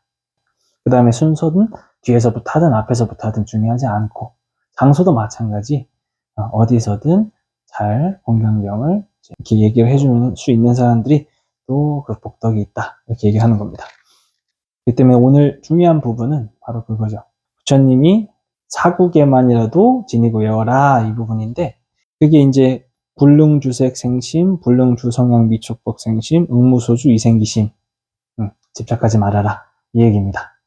너무 간단하죠? 그런 얘기가 있어요. 불국토가 이미 다 됐고 불국토가 된 것 같고 부처님이 깨달음을 얻는 사람들이 많고 불보살님들이 굉장히 많은데도 불구하고 왜 아직도 힘든 사람이 있고 더러운 땅이 있고 더러운 것들이 있고 그런 것들이 합니까? 그러면 이제 왜 그게 모두가 다 번뇌에서 벗어나고 하는 불국토라고 얘기를 하는데 왜 그럽니까? 이제 하니까 부처님이 이제 그 제자한테 말씀을 하셨어요. 그러면은 세상에 안 보이는 것은 나의 허물이냐 맹인의 허물이냐 이렇게 말씀하셨죠. 그러니까 이제 바로 이제 알아듣게 되겠죠. 그다음에 이와 같이 마찬가지로 세상 이제 우리 세상 사바 세계 자체는 중생 세계는 사실 깨끗해요. 아름답고 좋고 얼마든지 잘 누릴 수 있지만 그걸 지켜보는 사람이 그 실상을 바로 보지 못하고 어리석고 어둡게 보기 때문에 그렇게 된다. 이런 식으로 얘기를 하죠. 그렇기 때문에 이제 우리는 그런 깨끗한 마음이 어디에서 오는가, 더러운 마음이 어디에서 오는가, 그것 통해서 우리가 더러운 세상이 될 수 있고 깨끗한 세상이 될 수 있고 그 부분을 얘기를 한 것이죠. 그래서 깨끗한 마음을 내기 위해서 책, 성향, 미촉법에 집착하지 않아야 한다. 이 사구계를 잘 이해하시면 됩니다. 13-1번 13장에 이 경을 수지하는 방법이라고 나왔잖아요. 여기까지 이시명자 여당봉지까지가 내용이 끝난 거라고 보시면 돼요. 금강경에서. 금강경에서 설한 내용 자체 있죠? 중요한 내용이라고 해야 되나? 그런 내용 자체가 여기에서 이제 끝이 난 거예요. 여기서 끝이 났고, 그 다음부터는 이제, 사실 내용의 반복이죠. 1장부터 15장, 16장까지가 이제 금강경의 내용의 이제 한 파트고, 그게 이제 끝나면서 다시 한번 재차 강조를 하고, 중원 똑같은 말을 반복을 합니다. 그래서 실질적으로 저희는 지금 다 배운 거라고 해도 되는 거예요. 여기까지가 이제, 그때 소보리가 부처님께 여쭈었습니다. 세존이시여 이 경을 무엇이라 불러야 하며 저희들이 어떻게 받들어지냐 합니까? 부처님께서 소보리에게 말씀하셨습니다. 이 경의 이름은 금강반야 바라밀이니 이 제목으로 너희들은 받들어주냐 한다. 그것은 13-2번에 그것은 소보리의 열엘은 반야 바라밀이 아니라 설였으므로 반야 바라밀이라 말한 까닭이다. 소보리여 그대 생각 어떠한가? 열애가 설한 법이 있는가? 소보리가 부처님께 말씀드렸습니다. 세존이시여 열애께서는 설하신 법이 없습니다. 이렇게 돼 있죠. 그러니까 이 반야 바라밀이라고 하는 것 자체는 그냥 이름이라고 하는 거지, 이름일 뿐이라고 하는 거지, 그것이 뭐 진짜 반야 바라밀이라고 하는 것을 얘기한 것이 아니다. 그러니까 반야 바라밀이라고 할 것도 없다라는 거예요. 그 가르침이라고 하는 것에서. 그러니까 이것조차도 상이라고 하는 얘기고, 이름을 붙일 수 없는, 금강경에서 자꾸 공하다 하고 상을 짓지 말라고 하는 것 자체가 이름을 붙이지 않는 그 무분별지의 자리에서, 분별하지 않는 그 자리가 반야 바라밀이다. 그 자리가 반야의 자리이다. 이 얘기라고 하는 거. 그래서 반야 바라밀이라 말한 까닭이다. 열애가 설한 법이 있는가 했는데 여기서 없다고 했죠. 여기서 없다고 한 것. 이 법이라고 하는 것은 부처님이 얘기를 하셨죠. 말씀하셨죠. 내가 이제 설할 것도 말할 것도 없는 도리라고 했어요. 그런 진리라고 했습니다.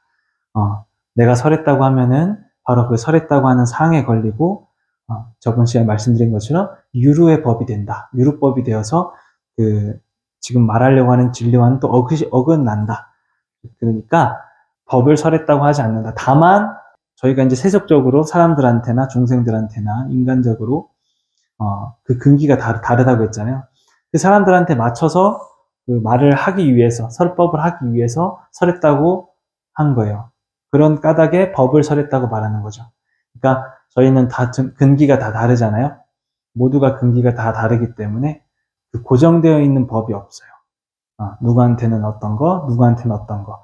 부처님이 그 진리를 알고 계시기 때문에 그 차별과 분별을 없앤 그냥 근기만을 위해서 그 근기에 맞춰서 설했다고 세속적으로 말하기 때문에 고정된 법이 없어서, 그래서 설한 법이 없다라고 얘기를 하는 겁니다. 금강경의 인연이라고 하는 게 있어요. 금강경의 인연. 내가 금강경에서 뭘 얻을 수 있을까? 금강경을 통해서 내가 어떠한 마음을 받을 수 있을까? 가피를 받을 수 있을까? 이제 그렇게 얘기를 하면은 한 사국에만이라도 큰 공덕이 된다고 했잖아요. 그래서 잠시 동안의 인연이지만 그게 엄청나게 큰 복을 받을 수 있는, 엄청나게 큰 깨달음을 얻을 수 있는 경전이 금강경이라고 얘기를 했고, 예를 들어서 책을 보다가도 어떤 한 구절을 통해서 저희가 이런 내용이 있구나 하면서 정말 큰 깨달음을 얻을 수 있고, 그 다음에 드라마를 보다가도 뭔가 내가 힐링을 받거나 내가 또 큰 깨달음을 얻을 수 있고, 그 잠깐의 가유죠. 잠깐에 만들어진 어떤 나의 어떤 그 인연에 의해서 내가 큰 깨달음을 얻는다. 그게 금강경의 가장 큰 힘이라고 말씀했어요. 여기 다시 30 이상으로 보시면은 이게 부처님의 모습이에요. 부처님의 모습.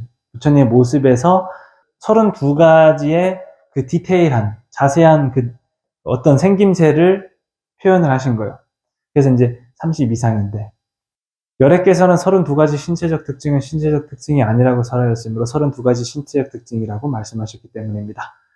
이제 이 얘기가 뭐냐면, 부처님의 모습을 가지고 그 모습만 가지고 신격화해서 맹신하지 않는다고 얘기를 했잖아요. 그냥 우리는 세속적으로 우리의 의지처나 마음에 이제 어떤 우리의 의지와 마음의 부처님을 찾아서 그런 모습을, 저런 부처님의 모습을 롤모델로 삼아가지고 따라가기 위해서 지금 저희는 이제 공부를 하고 있는 거고, 30 이상이라고 하는 것은 모습일 뿐이에요. 저렇게 생겼다 하는 모습일 뿐이고, 그냥 생김새를 우리가 이해할 수 있도록 세분화시켜서 나타낸 것이고, 우리는 그 모습을 닮아갈 수 있도록 하는 도구일 뿐이죠. 도구일 뿐이지 우리가 그 모습에 집착하거나 그 32상 상 자체에 뭐 이것저것 하나하나 집착을 한다면 번뇌에 빠진다 이러는 거죠. 32상의 외형이라고 하는 것도 사실 꼭 필요한 거죠. 도구와 저희의 이제 육체가 필요하듯이 우리의 육체가 필요하듯이 상이라고 하는 것도 꼭 필요한 거고 우리의 이제 매개체가 될 수 있는 거예요. 누군가 이제 인간으로서 살아가는 데 있어서 옛날로 치면은 중매쟁이가 있었잖아요. 그 남녀가 결혼하기 위해서 중매를 쓰는데 중매쟁이가 없으면은 남녀가 이어지지 않듯이 그 중매라고 하는 상이 필요한 거고 그것을 가지고선 결혼을 하게 되고 혼인을 하게 되면은 더 이상 그 도구가 필요 없으니까 중매가 필요 없어지고 이렇게 나눠지는 거죠. 그렇기 때문에 이제 도구로서 쓰여지고 나면은 그 상에 맺힐 필요 없고 지나간 것에 대한 과거로 완전히 미련을 버리는 상태에서 이렇게 살아가는 것이고, 32상과 부처님의 관계, 이 32상과 부처님의 관계도 이와 같이 마찬가지죠. 부처님이 되기 위해서 우리는 32상을 즉 따라갈 수밖에 없는 것이고, 부처가 되고 나서는 이 32상에 대해서, 상에 대해서 집착할 필요가 없다. 이렇게 되는 거죠. 사람 관계도 마찬가지, 누군가를 만날 때, 첫 느낌, 첫 외모, 생김새가 굉장히 중요하죠. 상이 중요하다고 볼 수 있죠. 상이 중요해갖고 살아가는데, 결국에는 서로의 이제 외형적인 것에 집착할 필요가 없고, 서로의 외형이 중요한 것이 아니라 더 이상은 상보다는 마음 간의 소통, 서로의 교감, 서로의 성격적인, 내적인 것이 더 하듯이, 그런 내용이라고 볼 수 있는 거죠. 그냥 우리가 세속적으로 편애하기 위해서 이 상을 그냥 우리가 봤을 때 이해 쉽게 되도록 우리가 따라갈 수 있도록 하기 위해서 만들어 놓은 그런 것이다. 그렇기 때문에 실제 진리는 아니다. 이것 자체가 법은 아니다. 이렇게 말씀하시기 때문에 이렇게 얘기를 하고 있는 거예요. 여기서 이제 아상, 인상, 중생상, 수자상 하고 이제 이렇게 4가지 상이 나오죠. 요것을 이제 멀리 떠나야 된다. 이 얘기를 하는 거예요. 요 아상, 나라고 하는 존재에 대한 그 아집, 남들보다 내가 좀 더 낫다, 맞다, 이런 것을, 이제 얘기를 하는 거죠. 그래서 요것을 가지고 이제 아상이라고 부른다고 했죠. 그리고 인상이라고 하는 것은 차별, 분별 이런 거. 나와 너는 다르다. 네. 너는 내가 될 수 없고, 나도 너가 될 수 없고, 이러한 것을 가지고 인상이라고 얘기를 하고, 중생상 자체라고 하는 것은 어떤 높고 낮음도 있고요. 여러 가지가 있죠. 높고 낮음이 있고, 나의 능력에 대한 부분에서 자격지심이나 회의감, 상대방을 통해서 나를 낮추고, 상대방을 통해서 나를 높이거나 나를 낮추고, 자괴감이나 어떤 회의감이나 무능력함이나 뭐 그런 어떤 자기 자신을 굉장히 비하하면서 그런 것들도 다 중생상을 나타내는 거죠. 어떤 좋고 나쁘고 높고 낮고 이런 것들. 수자상이라고 하는 것은 내가 집착하는 거예요. 영원한 것이 없는데 영원할 것이라고 집착해서 어떤 그런 거. 그리고 지나온 날에 대한 후회 이런 것들. 목숨에 대한 그리고 나의 어떤 외형적인 거에 대한 그런 것들이 다 수자상에 해당이 됩니다. 그래서 이러한 것들에서 벗어나야 된다. 이러한 것들에 대해서 벗어나야지 이제 우리가 부처라고 말할 수 있다. 이 관념을 벗어나야 된다. 이것을 벗어나기 위해서는 이 금강경이라고 하는 경을 계속 독송하면서 이해를 할 수 있으면 더 좋지만 굳이 이해를 하지 않더라도 계속해서 이 신비스러운 경전을 통해서 우리가 이 상에 대해서 내려놓는 쪽으로 계속 연습을 하게 되는 거예요. 그래서 이 정신이라고 하고 마음이라고 하는 것의 본바탕 자체는 투명하다고 했어요. 공하다고 했습니다. 공하고 투명하다고 했어요. 이 마음이라고 하는 것이. 근데 이것이 그만큼 뭐예요? 그럼 아무것도 없다는 거예요. 마음에는. 나이도 없고 남녀도 없고 형태도 없고 높고 낮음도 없고 허공과도 같은 거라고 했죠. 이 허공과도 같은 게 마음이에요. 어디든지 갈 수 있고. 이제 이 허공과도 같은 마음 자체가 이제 이 허공이라고 하는 것이 이제 마음이라고 했고, 이 마음은 곧 부처라고 얘기를 했어요. 그렇기 때문에 이제 우리는 이 허공과 마음과 부처가 차별이 없다. 이 세 가지가 차별이 없다. 삼무차별이라고 해서 즉 중생이 우리 인간이 부처인 것이다. 우리 인간이 부처가 될 수 있는 것이다. 그래서 이 마음을 어떻게 쓰고 활용하느냐가 우리 살아가는 데 있어서 가장 큰 과제가 되는 것입니다. 우리는 그 과제에 놓여서 이렇게 계속 공부를 하는 거죠. 왜냐하면 수보리어 열애는 최고의 바람일을 최고의 바람일이 아니라고 설하였으므로 최고의 바람일이라 말하기 때문입니다. 제1바람일 설명을 드리자면은 딱 이렇게 생각하셔야 돼요. 이것은 그러니까 최고의 진리가 무엇이냐, 부처님이 말씀하셨죠. 최고의 진리가 무엇일까? 최고의 진리는 이름을 짓는 게 아니다. 상을 짓는 게 아니다. 그저 그냥 비우는 것이고 무주무상이다. 무주무상한 것이 최고의 진리이기 때문에 제일 바람일이라 한다. 근데 이름을 짓지 않는 것이라고 했으므로 제일 바람일도 제일 바람일이라고 할 수 없다. 마지막 문장이 중요하죠.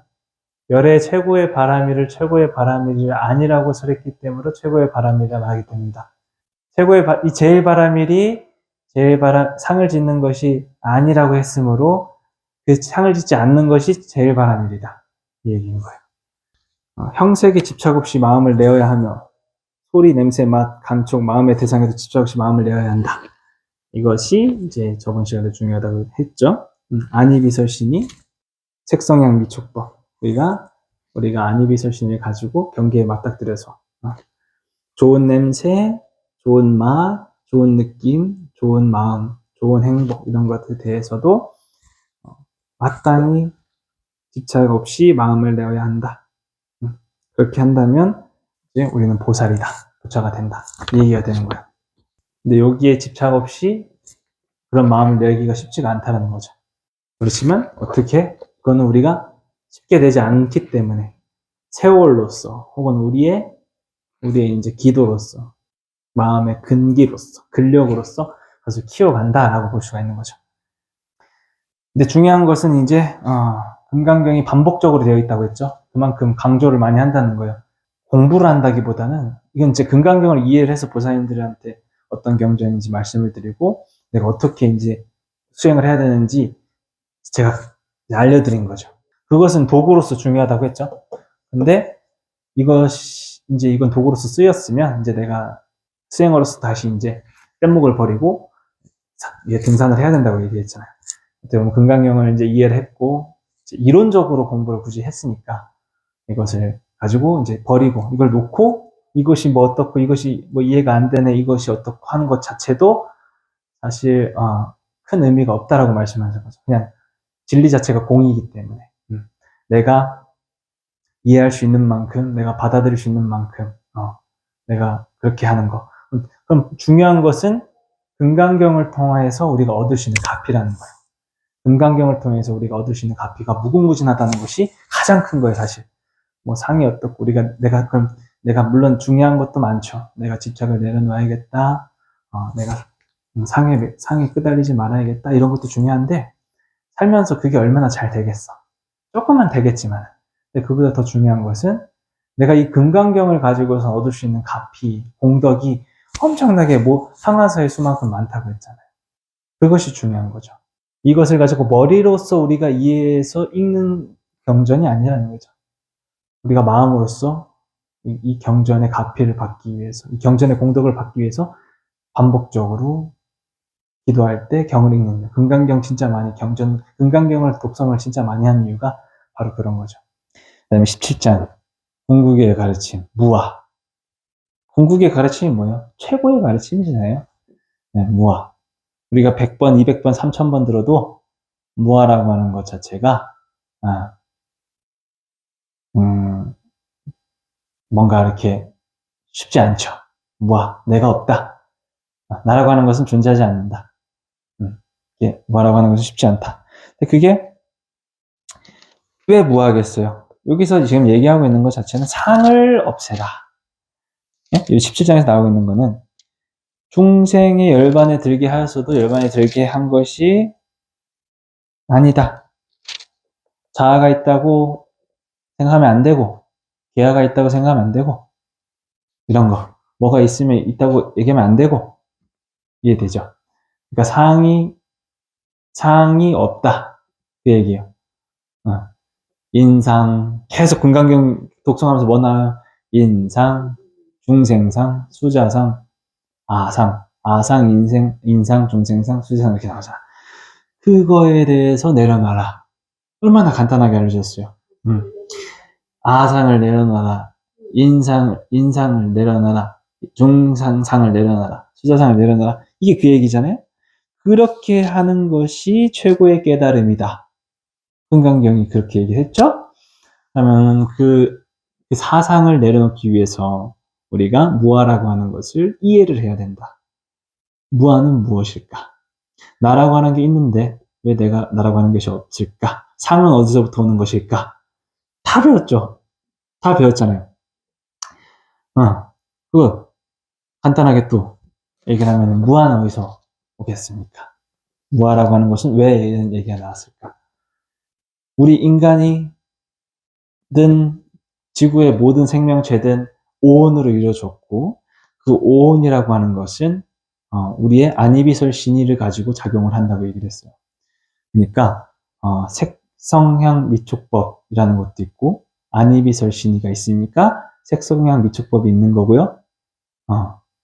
색성향 미촉법이 있으니까 그 다음에 식이 있는 거예요. 식이 있는 거라고. 색성향 미촉법을 느낀 뒤에 식이라고 하는 것이 따라오죠. 들리는 건 들리는 거 어떻게 들리는 거야?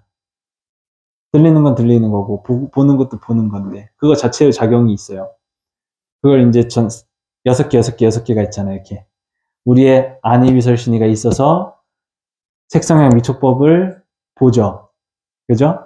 그 다음에 식을 만들어내죠. 그걸 18개라고 얘기하죠. 육근이라고 하는 우리의 몸, 안이비설신이. 그죠? 그걸 가지고 육경을 봐. 경계를 본다는 거죠. 육경, 대상을 보는 거예요. 그걸 대상을 그 대상이 뭐야? 눈의 대상이 뭐겠어요? 이게 이제 색성향 미촉법이죠. 그죠? 그러면서 색성향 미촉법은 또 판단을 합니다. 그게 이제, 식이에요. 안식, 이식, 비식, 설식, 이렇게 들어가는 거예요. 의식, 이렇게 되고, 이게 이제 6개 다 합쳐서 18개라고 얘기를 해요. 18개라고 얘기하는 거죠. 경계, 18개. 그럼 이제 이 작용을 하는 겁니다. 이걸 가지고 우리가 오온이라고 하는 것 안에 이게 포함되어 있잖아요. 오온 작용을 하는 거죠. 오온에서 크게 봤을 때 색수상행식이라고 했죠. 색은 물질이라고 했어요. 그러면 우리의 모양이죠. 물질. 그러면은 수상행식은 정신세계죠. 그렇죠? 그러면은 정신세계와 색은 물질세계 이렇게 나눠져 있는데 그러면은 그 색을 보고선 수상행이 안이비설신이 18개의 경계죠. 18개. 안이비설신을 가지고 내가 어떤 식을 만들어낼 수 있는 그 작용이 다 여기 안에 포함되는 거죠. 그 세 가지. 수상행, 받고, 느끼고, 상 뭐요? 생각하고, 떠올리고, 만들어내고. 그 다음에 식 뭐예요? 행은 뭐예요? 그걸 가지고 욕심을 내고, 의지를 내고, 분별을 하고, 마음을 내고, 행동을 하고, 이런 것들이죠. 다 이 세 개의 작용이 어디서 와요? 28개에서 오잖아. 그죠? 이게 끝이에요. 그러면은 요거에서 온다. 우리 인간들은 그렇게 오니까. 그러면 색수상행식을 나눠서 봤을 때, 색, 수, 상, 행, 식이 다 무아라는 거예요. 다 무아라는 거예요. 디테일하게 가지고 들어가니까, 나라고 하는 이렇게 완전체 이렇게 느낌으로 보면, 나라고 하는 것은 있지만, 색이라고 하는 것 자체가 공하고, 그 다음에 수라고 하는 것 자체가 공하고, 상이라고 하는 것도 공하고 이렇게 얘기를 하는 겁니다. 왜 공하다는 것일까? 왜 공하다는 것일까요? 그게 우리가 무상하다는 것을 또 알죠. 그러니까 무상하다라고 하는 것을 알면 우리가 공하다, 없다, 집착할 필요가 없다 이걸 느끼는 거예요. 집착할 필요가 없다라고 이렇게 수십 번 얘기하고 있잖아요. 그렇죠? 그리고 자꾸 없다 이렇게 얘기를 하고 있잖아요. 그러니까 잠깐 인연되어서 만들어지는 것이니까 거기에 집착하지 말아라. 색이든 수든 상이든 행이든. 우리의 몸도 마찬가지고요. 그렇죠? 우리의 몸도 영원히 아프진 않아요. 감기도 3일만 아파. 그러니까 영원히 아프지 않을 거야. 그리고 아프더라도 그것을 거기에 끄달리지 말고 집착하지 않고선 열심히 살아가는 사람들이 있죠? 한쪽 다리가 없다고 죽을까? 얼마나 괴로워 보여요. 그죠? 두 다리로 이렇게 건강하게 잘 걷다가 행복 한순간에, 한순간에 어떻게 될지 모른다, 사람은. 그죠? 그럼 휠체어를 타요. 한 달은 받아들이기가 쉽지 않겠지. 그렇다고 평생을 그냥 죽은 채로 그냥 죽는 게 나아고선 자살을 해? 아니죠. 살아간다는 말이에요. 집착할 필요가 없다 이거예요. 결국엔 다 적응하고 살아갈 수밖에 없다는 거죠. 그것이 자연현상이고 시력도 한순간에 잃을 수가 있어요. 그런 병이 있잖아. 한순간에 점점 시력이 젊은 나이에 시력이 잃어. 20대 30대인데 근데 누가 보면은 진짜 참 내가 저렇게 되면 진짜 진짜 죽는 게 낫겠다라고 생각할 수도 있어요. 근데 그 사람 열심히 살고 있고 행복하게 살고 있어요. 몸 아픈 건 아무것도 아니라는 거지. 어디에 달렸어요? 마음에 달렸죠. 그러면은 그게 곧 무아라는 거지. 그게 곧 공이라는 거예요. 책, 그 다음에 수도 무아지. 수에 대한 무아는 뭘까요? 그 느낌을 왜 내 느낌이 아니라고 할까요? 이것도 마찬가지. 되게 쉽죠. 무상하니까. 그쵸? 내가 사람들이랑 이렇게 지내는데 뭐 이렇게 받는 느낌이 여러 가지가 있잖아요. 내가 지극히 개인적인 정보로 인해서 지극히 내 개인적인 정보, 내 개인적인 의식을 통해서 내 개인적인 경험을 통해서 만들어낸 환영, 일시적인 그런 어떤 인연, 생각이 그로 인해서 내가 괴로워할 가능성이 너무나도 많다는 거지. 사람들은 대부분이 거기에서 이제 계속해서 고통을 느낀다는 거예요. 이제 내가 받는 느낌을 정말로 내가 받는 느낌이라고 생각을 한다는 거지. 내가 이 감정을 가지고 이걸 진짜라고 생각을 하는 거예요. 너무 괴롭다. 못 참겠다. 이렇게 생각하는 겁니다.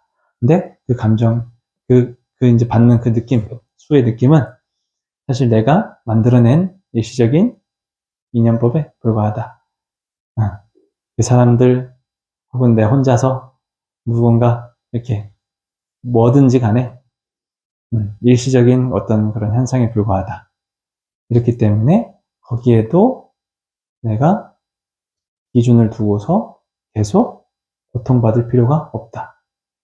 그렇기 때문에 또 무아하다.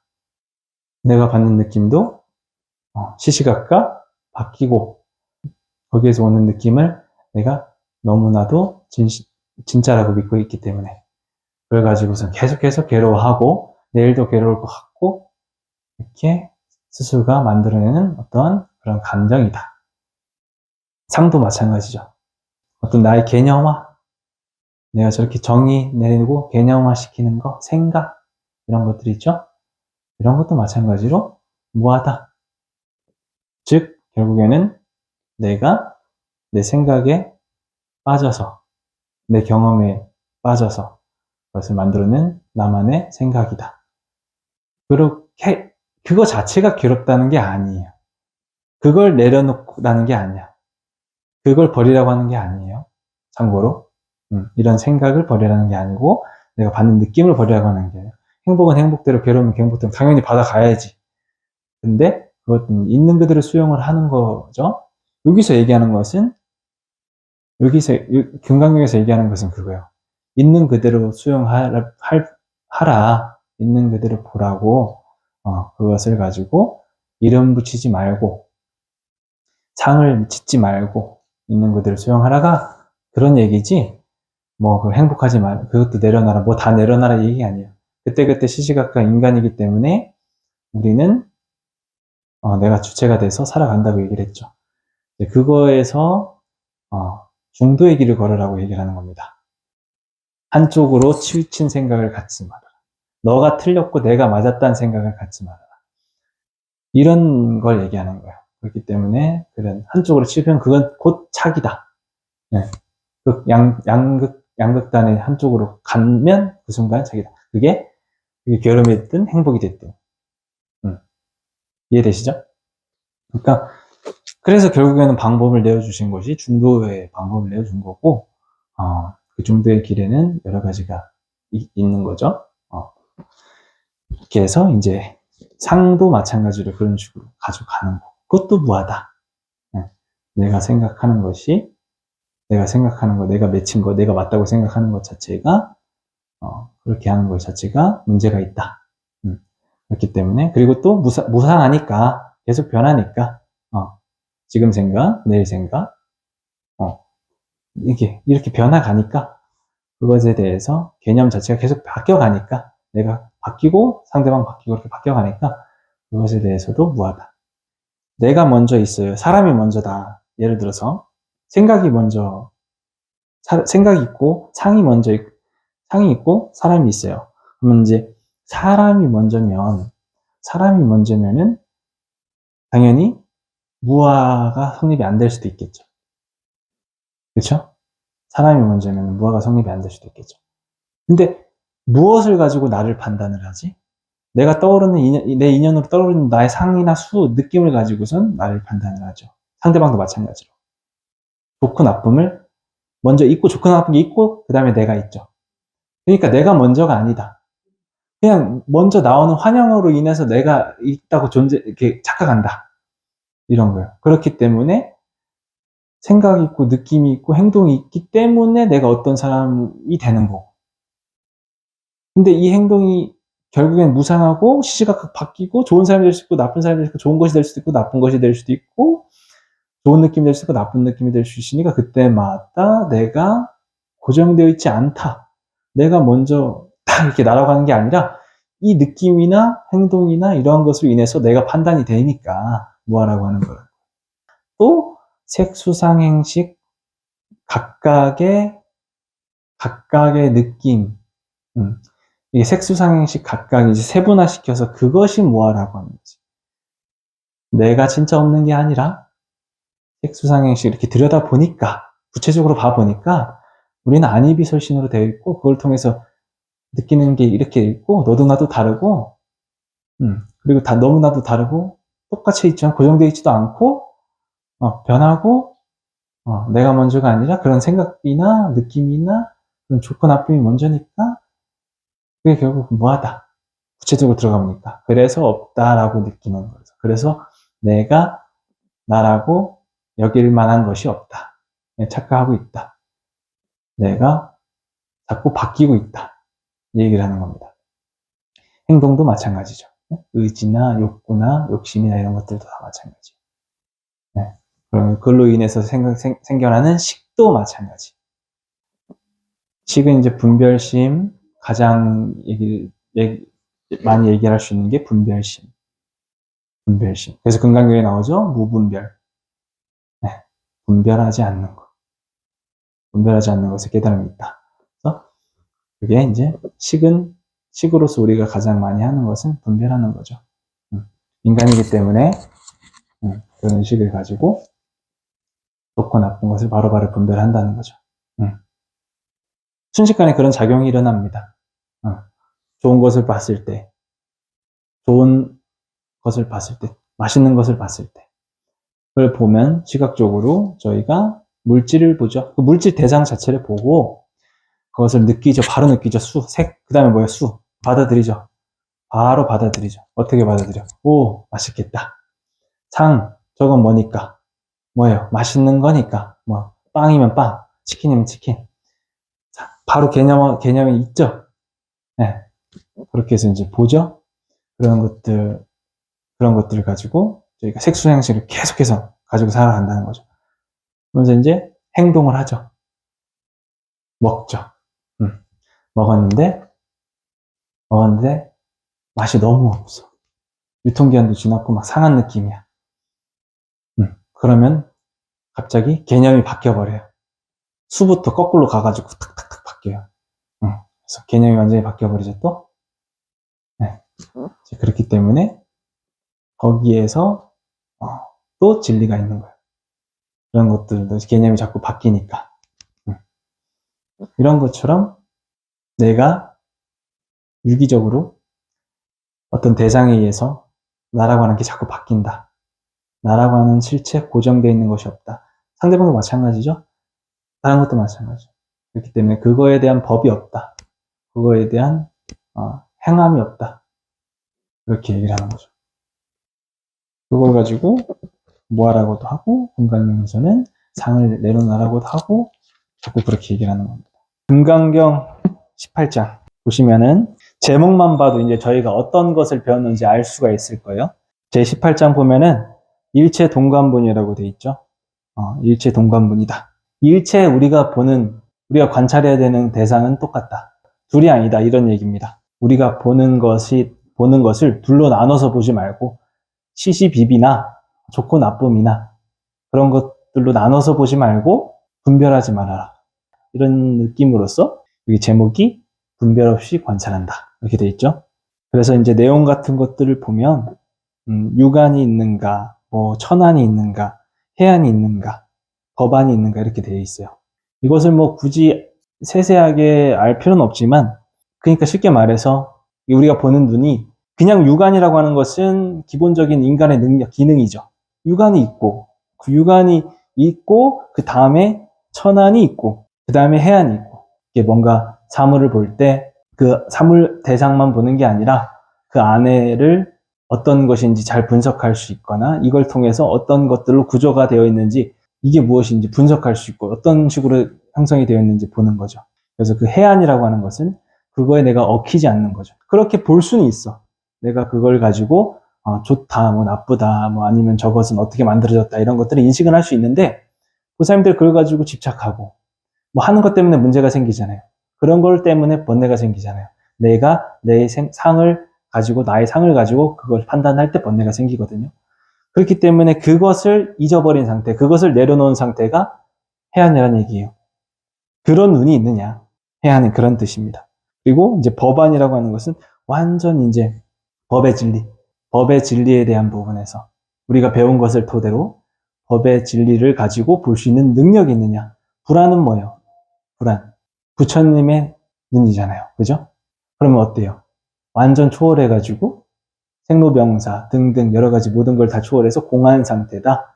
육도연회까지 초월해서 우리가 보는 것이 진리의 초월, 인간적인 부분에서 인간적인 기능을 초월한 상태다. 깨달음의 그 정각의 상태다. 그런 상태라 그런 눈을 가졌느냐에 대한 거예요. 그렇기 때문에 이런 것들을 위해서는 우리가 기본적으로 보살님들이 어떤 식으로 생각을 해야 되느냐. 제목에서 딱 나와 있죠. 분별 없이 관찰하기만 한다면 우리가 이러한 지혜의 눈을 부처님의 눈을 가질 수 있다. 이 얘기입니다. 그리고 18-3번에 보면 다음 페이지죠. 383페이지에 그것은 수보리여 과거의 마음도 얻을 수 없고 현재의 마음도 얻을 수 없고 미래의 마음도 얻을 수 없는 까닭이다. 과거심 불가득, 현재심 불가득, 미래심 불가득. 이게 불가득이라고 하는 것은 얻을 수 없다라는 얘기죠. 불가득이라는 건 얻을 수 없다. 과거의 마음을 얻을 수 없는 거 맞죠? 이미 지나가 버린 마음에 대해서 우리가 지금 아무리 생각하고 아무리 뭐 얻으려고 해도 후회와 어떤 집착과 내려놓지 못하는 것에 대한 것일 뿐이지 그 마음, 그때 당시의 마음 되돌릴 수 없죠. 그런 뜻이죠. 그리고 현재의 마음도 어때요? 이미 얻을 수 없다. 잠깐 1분, 또 1초, 2초, 3초 지금 순간순간 지나가고 있는 이 시간적인 부분에서 봤을 때 이 현재의 마음조차도 얻을 수가 없다. 계속해서 과거로 바뀌고 있고 또 지금의 마음이 불안하거나 딴 데 가 있으면 또 그것이 현재의 마음이 아니고 미래의 마음이나 과거에 맺혀 있는 마음이다. 그렇기 때문에 현재의 마음조차도 계속 시시각각 계속해서 지나가고 있기 때문에 우리가 현재의 마음도 얻을 수 없다. 이런 식으로 얘기를 하고 있는 거고, 미래의 마음 또한 아직 닥쳐오지 않았잖아요. 닥쳐오지 않은 부분에서 우리가 가장 많이 불안하고 걱정하고 염려하고 하죠. 그런 부분들을 가지고선 우리가 항상 힘들어 하는데, 그러한 마음도 얻을 수 없다. 미래에 어떤 마음이 있어도, 미래에 어떤 우리가 원하는 마음이 있어도 그런 마음을 가질 수 없다. 쉽게 말해서 우리는 3세, 과거, 현재, 미래, 이 3세의 마음을 얻을 수 없다. 그렇기 때문에 우리는 이 마음조차도 공해야 된다. 우리의 마음 가지고 끄달리지 말아야 한다. 이 얘기를 하고 있는 거죠. 19장에 넘어가서 복덕 아닌 복덕이라고 얘기를 합니다. 수보리여 그대 생각은 어떠한가? 삼천대천 세계에 칠보를 가득 채워 보시한다면 이 사람이 그러한 인연으로 많은 복덕을 얻겠는가?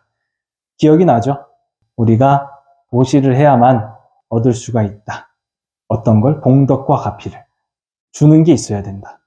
그게 심이든 신이든 또 재든 말이든 마음이든 재물이든 공덕이 있으려면 반드시 우리의 그거에 대한 대가, 노력, 나의 투자가 있어야 된다. 현실도 그렇죠. 바깥에서 우리가 아무런 노력 없이 얻는 것은 없죠. 하물며 지금 법의 질, 그 얘기를 하는 거죠. 이게 되게 반대로 얘기하면, 세속적으로 얘기하자면 기브 앤 테이크고요. 기브 앤 테이크인데 이거죠.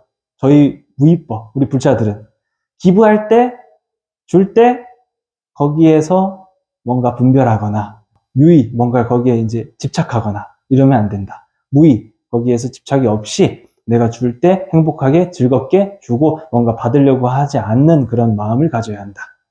그게 중요하지만 진리는 그런 마음을 가지고선 하는 것이 나한테 괴로움이 없다 이거고, 만약에 그렇지 않고 내가 뭔가 항상 상대방한테 바라면서 뭔가를 내가 해준다면 그 상대방은 안 해주고 나만 해주네 하면서 항상 이런 이해관계가 잘못될 수 있거나 번뇌가 괴로움과 이런 게 다 따라올 수가 있죠. 그렇기 때문에 부처님이 말씀해 주신 거는 무의다. 그러니까 즉 당연히 진리적으로 봤을 때는 여기서도 뭔가 보시를 해야만 얻는 거죠. 뭔가 내가 줘야만 얻게 돼 있어요. 그렇지만 마음은 깨끗해야 된다. 마음은 청정해야 된다. 그 마음으로서 보시를 할 때 가피가 더 크게 오고 공덕이 더 크게 온다 이런 얘기죠. 거기에 집착하고 거기에서 뭔가 계산적이고 이랬을 때 힘든 과정이, 그 결과가 나온다 이거예요. 그렇기 때문에 그 얘기를 하는 것과 같습니다. 보시를 하는 것 중에서도 여기서 보면 재보시, 물질적인 보시보다 어떤 게 더 크다고 얘기했어요. 금강경과 같은, 금광과도 같은 단단한 그런 어떤 이제 지혜의 보시가 더 중요하다고 얘기를 했죠. 근데 이것은 보살님들의 입장에서 얘기를 하는 거지, 일반 중생들의 입장에서는 지혜의 보시는 어렵잖아. 그러니까 우리가 할 수 있는 게 뭐예요? 말에 대한 거, 마음에 대한 거, 또 조금 더 그런 것들이 빛나면 지혜로 바뀌잖아, 자연스럽게. 그리고 또 이제 뭐 여유로울 땐 물질적인 거, 이렇게 행복하자고 이렇게 서로서로 하는 거죠. 마찬가지로 이렇게 공양 올리는 것도 그러한 마음으로 하겠죠.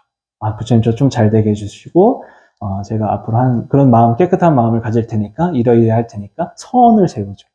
소원을 세우는 게 아니라 소원을 세울 때 소원이 이루어질 수가 있다. 불교의 그런 기도법에 의해, 기도 마인드 중에 하나가 소원을 세우는 게 아니라 소원을 세울 때 그 소원이 이루어진다. 내가 이렇게 열심히 하겠습니다. 이렇게 노력하겠습니다. 그런 거 있죠? 그러니까 즉 뭐겠어요? 내가 마음을 잘 쓰겠다. 내가 노력하겠다. 이런 뜻이지, 제가 이렇게 하게 해주세요. 부처님 이런 것보다 효과적인 것은 내가 어떠한 마음을 세울 때 그게 이루어질 수가 있다. 왜? 자의적인 종교니까. 자력적인 종교니까.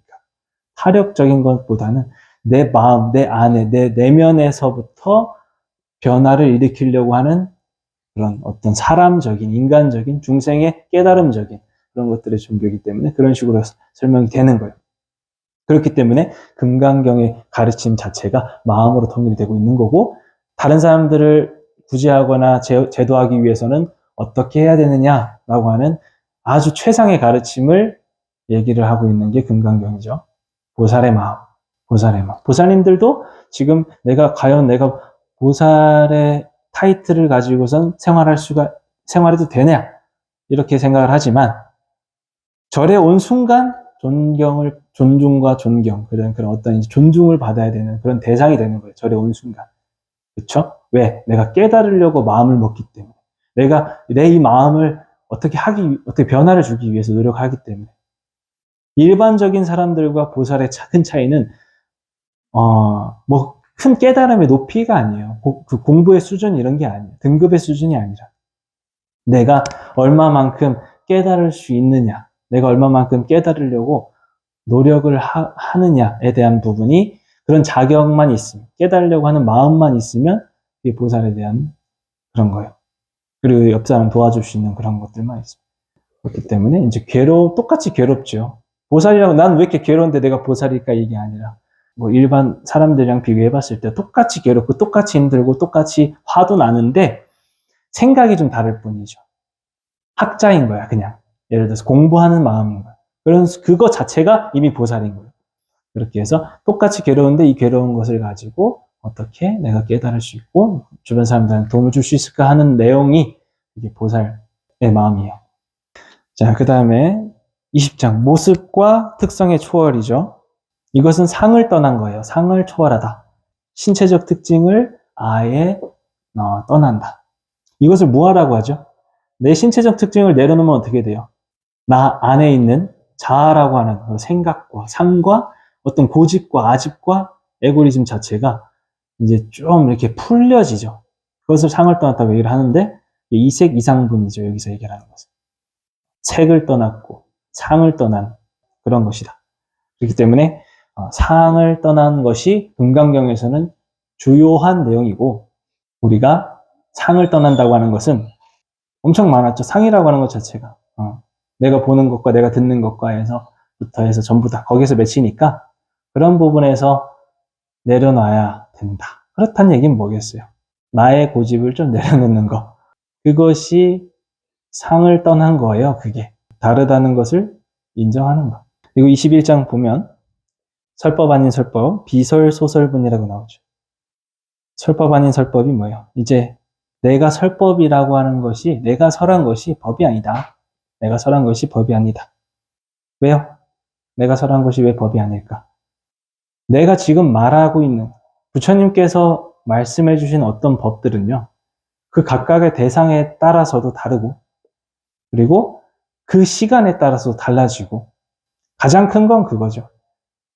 상대방에 대해서 어떤 수준인지 모르잖아요. 근데 거기에 대한 진리를 얘기를 이제 하는 것도 중요하지만, 각각 개별적으로 격과 사람의 그런 어떤 성격과 이제 틀과 결이 다른데, 그런 부분에서도 각각이 필요한 법이 다 다르다는 거죠. 그렇기 때문에 고정되어 있는 법이 없으니까 설한 것이 아니므로 내가 설한 것을 가지고 거기에 따른 것을 집착하지 말아라. 내가 아는 것을 아르마리를 남한테 하지 말아라, 이 얘기입니다. 그러려고 이렇게 말씀하시는 거예요. 27장, 금강경 27장 보시면 여기서부터 나머지 부분을 하고 마치도록 하겠습니다.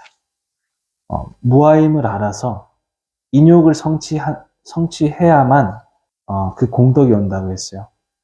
나를 내려놓고 나의 어떤 상을 내려놓고 조금 참아야만, 내가 뭘 조금 이렇게 뭔가 이렇게 많이 욕심내고 화를 내고 뭔가 많이 잡념이 생기고 힘이 들고 이래도 그것을 버리고 좀 참고, 그것이 공하고 그것이 부질없고 결국에는 내 마음에 있다, 내 마음의 상에 있다, 집착에 있다는 것을 알고서 인욕을 성취를 한다면 그것이 곧 공덕이 온다.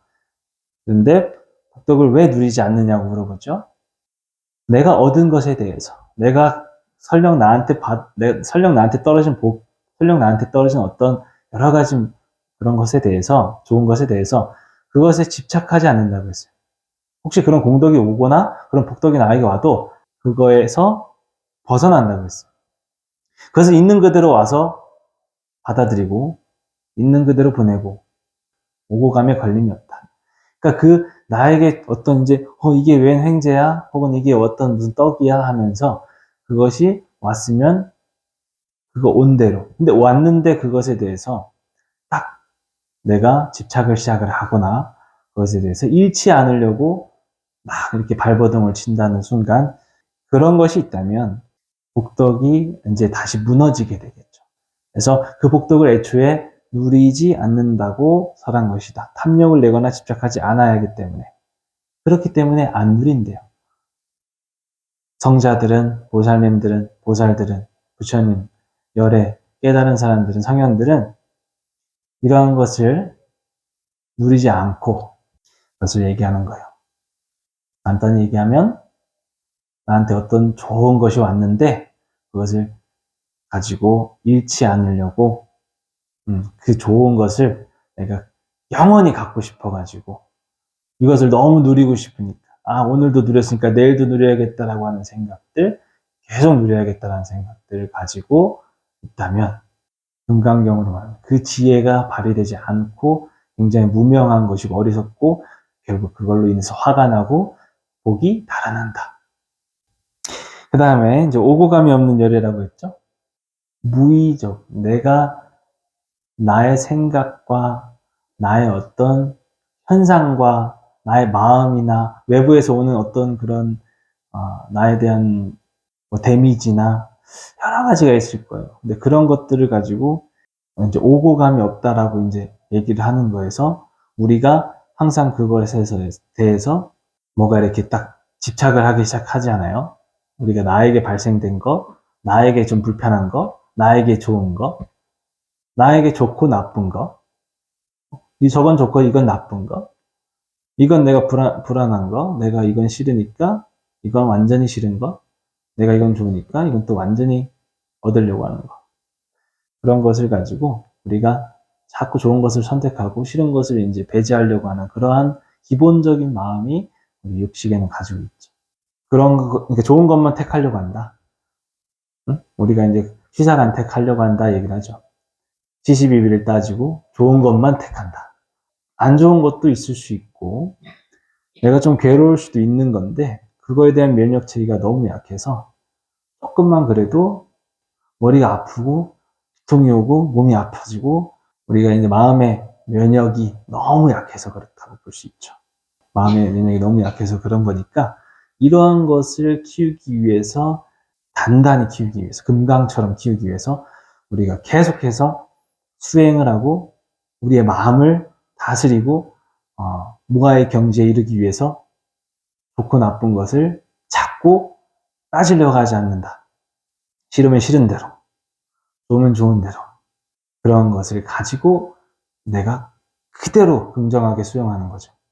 이것을 가지고 수행에 어떻게 보면 가장 큰 경지라고 할 수 있는 거죠. 내가 좋은 것만 원하려고 한다. 그렇다 보면 그런 사람들만 보면은 내가 좋은 사람들만 자꾸 이렇게 보겠죠. 조금 나쁘다 싶으면 이간질하고 뭐 등등 여러 가지 안 좋은 말들 망어도 할 수 있고 그렇게 할 수 있는 거죠. 부업을 계속 짓게 되고 의업을 계속 짓게 되고 하게 되겠죠.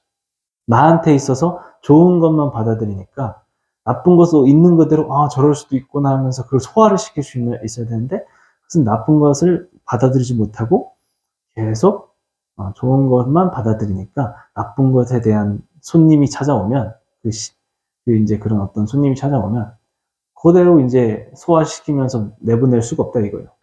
오고감이 없는 거예요. 그냥 계속 걸리는 거지. 딱 왔다 걸쳐가지고 거기 상에 빠져가지고 나쁘다는 상에 빠져서 거기에서 이제 괴로워서 내 근원적인 측면에 있는 마음 안에 있는 어떤 그런 부분을 내려놓지 못하고 내가 너무 생각하고 싶은 대로만 생각을 하다 보니까 내 과거에 있는 어떤 삶, 내 미래에 있는 어떤 삶 이런 거에만 생각하고 싶은 대로 생각하니까 남이 뭐라 하도 누가 조언을 해줘도 들리지가 않습니다.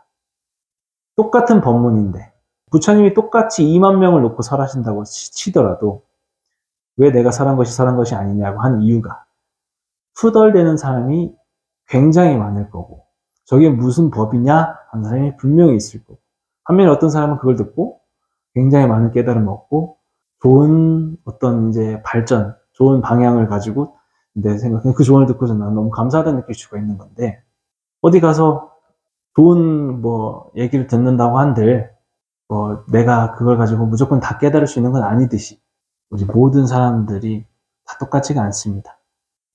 부모님들이 마음을 편하게 저건 저렇구나, 이건 이렇구나 이렇게 먹을 수 있을 때까지 나를 비우는 거예요. 나의 경험, 나의 고집, 나의 생각, 나의 어떤 이제 가치관 이런 것들로 인해서 판단을 해버리거든요. 그러니까 그런 걸 좀 뒤로 한 채 그냥 저걸 가지고 내가 보이는 대로, 내가 듣는 대로, 내가 느끼는 대로 저럴 수 있구나라고 생각하는 것이 바로 상이 없는 거예요. 근데 저희는 무조건 왜 저렇게 생각할까? 나는 저렇게 느끼지 않는데 그런 것을 가지고 얘기를 하는 건데 수없이 많이 연습을 해야 되는 거죠. 왜? 업이 너무 두껍죠. 우리가 경험이 너무 두꺼워요. 업이 너무 두껍고 쌓이고 축적된 것으로 인해서 내가 무의식적으로 바로 걸려버리는 거예요. 거기에. 싫어 이렇게 걸려버리기 때문에 그런 것을 녹이기 위해서는 보이지 않는 엄청난 파워, 기도의 파워가 있어야 된다는 거죠. 그걸 이제 업장소멸이라고 얘기를 하는 거죠. 그런 순간 나의 어떤 무아의 어떤 나라고 하는 것에 대한 비움이 좀 시작이 되거든요. 여기서 이제 마지막으로 사구계가 나오는데 이제 일체유의법 여몽환포영 여로 영여전 응장여시관이라고 나오죠. 왜냐하면 일체 모든 유의법은 꿈, 헛개비, 물거품, 그림자, 이슬, 번개 같으니 이렇게 관찰할지라. 이게 뭐겠어요? 모든 대상, 모든 물질, 모든 존재는 다 무상하니까 그것을 그대로 있는 그대로 보고 그걸 좋고 나쁘게도 말고 곧 사라질 것으로 봐라. 이렇게 관찰할지라. 일체 모든 유의법은 다 이렇게. 왜요? 유의법이 뭐겠습니까? 내가 생각을 가지고 행동을 하는 거죠. 내가 내가 목적이 있어서 행동하는 거고, 어떤 이제 내가 욕심을 가지고 행동하는 걸 수도 있고, 대상이 있고, 내가 얻는 것이 있고, 얻을 것이 있고, 내가 집착할 것이 있고, 내가 분별할 것이 있고, 내가 생각할 것이 있고, 거기에 대한 상이 맺힐 것이 있는 것이 유의법이죠. 대부분의 사람들은 다 이렇게 살아갑니다. 절대 유의법이 잘못된 생각이나 잘못된 어떤 행동이 아니에요. 법 자체로 봤을 때. 네. 유의법과 무의법 자체 두 개 서로가 금강경에서 말하는 그 유의법과 무의법 자체가 서로 연관돼 있어요. 무의법이 있어야 유의법이 있고 유의법이 있어야 무의법이 있고 이렇기 때문에 서로 그리고 특히 우리 중생들은 유의법을 알아야 무의법도 실천할 수 있는 거예요. 상호 연관적으로 있기 때문에 이런 것을 가지고 나쁘다는 게 아니라 지나친 어떤 유의법에 대한 지나친 어떤 나의 번뇌나 과거, 현재, 미래에 대한 어떤 상 같은 것도 관념은 지나친 것은 무조건 그건 독이 될 수 있으니까 헛개비, 물거품, 꿈, 그림자, 이슬, 번개 같은 꿈에서 아무리 고통스러워도 어때요? 아무리 고통스러워도 깨어나면 행복하죠. 아무리 고통스러워도. 우리가 모든 지금 현실 세계에서 받는 것도 사실 그거와 같이 나의 이제 이 진실적인 그런 내 몸뚱아리, 내가 진실로 느낀다 이 몸뚱아리, 내 진실로 느낀다 이 생각 자체도 이렇게 꿈과 같다는 거예요. 이렇게 느껴라. 그럼 내일 아침이면 다시 행복해질 수 있으니 하루만 해도 우리가 기분 변화가 얼마나 크겠습니까? 저거 하나 걸려가지고 저것 때문에 신경이 너무 쓰이는데 저거 하나 해결되면 완벽하게 갑자기 다시 원상복구 되듯이. 그건 하나는 그냥 꿈일 뿐이다. 그러니까 될 수도 있고 안 될 수도 있습니다. 거기에 그냥 우리가 그냥 됐다고 하는 것에 대한 꿈에서 이제 됐다고 하는 것에 대해서 우리가 집착을 내려놓을 수 있었던 그런 거고 설령 안 됐다 하더라도 이게 꿈처럼 지나간다.